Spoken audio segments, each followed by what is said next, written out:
Indonesia keeps showing its firm action towards illegal fishing. From the first time implemented in the late 2014 to 2018, there are already 488 illegal ships that are already blown. This month, government will gradually drown 51 vessels that are already proven conducting illegal, unregulated, unregistered fishing. And in this segment, I would like to elaborate you some data about illegal fishing case in Indonesia. The first data will be the losses caused by illegal fishing. The first one is, of course, the declining of export volume. The second, consequences caused by the illegal fishing cases in Indonesia. The first, fishermen lost their job, and the fish processing industry experiencing loss since they don't have the raw material because it got stolen. The fourth one, declining in fish consumption per capita and a form of state sovereignty abuse. The Minister of Marine and Fisheries, Susi Pujiastuti, mentioned that Indonesia had been experienced 200 trillion loss caused by illegal fishing practices. World Bank also calculate loss of big countries that caused by illegal fishing. In short, illegal, unregulated and unregistered fishing had become a global issue. Illegal fishing also affecting to fishermen welfare. They can only catch and sell fish that with the low economic value. So which countries that have the largest number of illegal vessels that conducted illegal fishing practices in Indonesia water? Let's see the data. The first one, the largest country with the the largest number of illegal fishing that conducting illegal fishing in Indonesia, of course, Vietnam. From 2014 to 2018, the number of illegal fishing had reached 276 vessels. The Philippines in the second position, Thailand in the third position, Malaysia, and of course we've got illegal vessels from Indonesia, from Papua New Guinea 2 vessels, from China 1, Belize and stateless 1 vessels each. And in maintaining the state integrity and fish population in Indonesia's waters, the government experiencing its firm action through the vessel blowing and drowning policy. The vessels blowing policy is triggering the emergence of controversy inside the country. The reactions coming from the Vice President of Indonesia, Yusuf Kala, and the Coordinating Minister for Maritime, Luhut Binsar Panjaitan.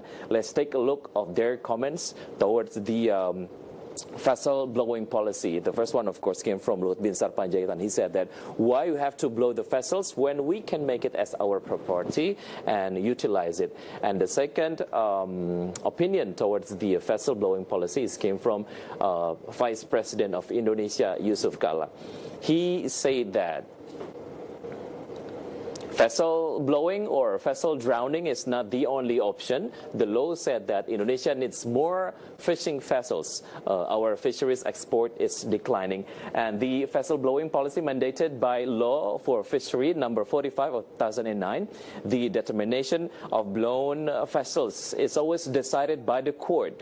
In recent time, the case of illegal fishing inclined. Susi Pujiastuti assumed that this condition caused by the existence of vessels that captured before, but the vessel are not blown. It was sold through the auction mechanism. The previous illegal fishing perpetrators buying back the ships, then use it again and conducting illegal fishing in Indonesia's water again. And there are some challenges in securing Indonesia's water. And let's see the data. What are the challenges actually in securing Indonesia's water? The first, challenge is the limited budget.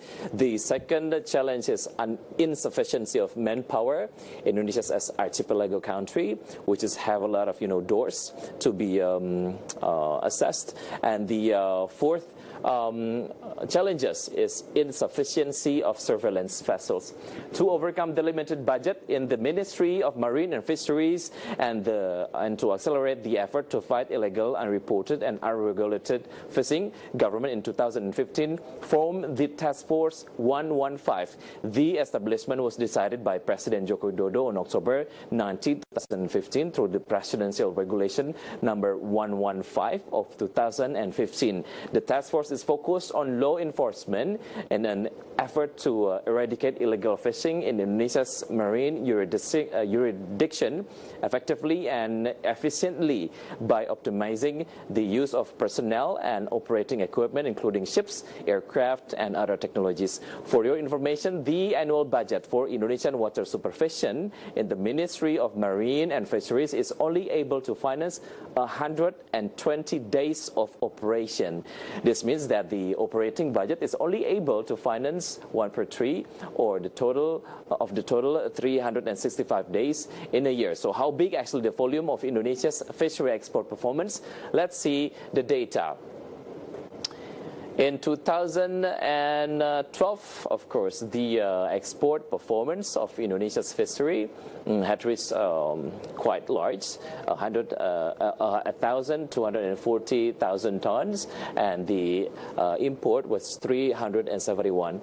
As you see the data on the screen, one interesting fact is the fisheries export in 2014 to 2017. As we know, the vessel blowing policy that had been implemented in 2014, but actually the performance of the export or fishery export of Indonesia is experiencing declining. As I told you, is a very interesting fact is the decreasing of Indonesia's fisheries export performance. At least it can be seen from the export volume in 2014 to 2017. The situation happened in the middle of vessel blowing policy implementation. Some parties conclude when illegal foreign ships are drowned, Indonesia is still experiencing the lack of ideal fishing vessels. As one of the consequences, the increasing stock of fish was not fully exploited. Then where were the fishes go?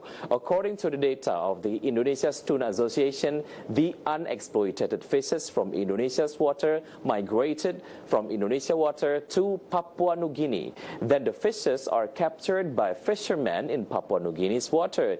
And this is a situation, of course, affecting Papua New Guinea fisheries export performance. Then how about the comparison of Indonesia and Papua New Guinea fisheries export volume? We're going to take a look at the data. This data is quite interesting. And as you can see, the red one, this is the number of the export value of Papua New Guinea in 2012 to 2014. The export volume of Papua New Guinea is under Indonesia. But after 2015 to 2017, the export volume of Papua New Guinea fisheries export are inclining. And Indonesia Tuna Association said that vessel blowing or drowning policy is only effective for the first year. The prolonged implementation of the policy causes negative impacts, such as Indonesia experiencing the lack of number of fishing vessels, not to mention the cost that must be borne by the government if it is still sinking the ship. So just like another public policies, the vessel blowing policy should be evaluated too. If the effects, of course, mostly effective, then we should continue the policy. But when it is causing the emergence of negative effects, so it should be evaluated or revised. And stay tuned on market headlines, because I'll be right back after the break.